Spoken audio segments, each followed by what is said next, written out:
हाल ही में लाओस के दारुल हुकूमत वियंतियान में एक तबादला जाती तकरीब मुनक्किद की गई। इसका मकसद मसनूई ज़हानत यानी AI को कानूनी शोबे के साथ हम आहंग करना था। ये तकरीब एक खित्ता एक सड़क मंसूबे यानी BRI के तहत चीन और लाओस के दरमियान ताउन के फ़रोग़ के लिए मुनक्किद की गई। बाहिमी इश्तराक पर मबनी मुश्तरका मुस्तक़बिल के लिए डिजिटल तरक्की को आगे बढ़ाना भी मकसद था। अपनी तकरीर में नेशनल यूनिवर्सिटी ऑफ लाओस की faculty of law and political science के डीन सोमदेव किवुंगसाक में कहा कि कानून के अमली निफाज और तालीम में मसनूई ज़हानत का इस्तेमाल लाओस में कानून की हुक्मरानी की जदीद कारी में अहम क़ुव्वत बन चुका है।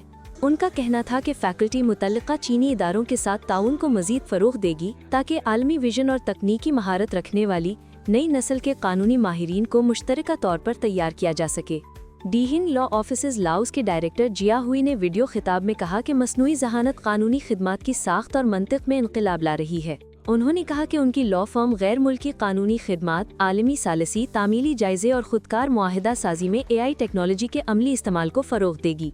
तकरीब ने लाओस के तलबा को मसनूई ज़हानत की टेक्नोलॉजी में जदीद तरीन पेशरफ्त से आगाही का मौका फराहम किया। इसके साथ साथ लाओस और चीन के नौजवान हुनरमंदों के लिए आलमी अख्तराई मुकाबलों में हिस्सा लेने के नए मौके पैदा हुए। ये मौके एक खित्ता एक सड़क मंसूबे के तहत कानूनी ताउन में शामिल होने के लिए भी अहम साबित होंगे।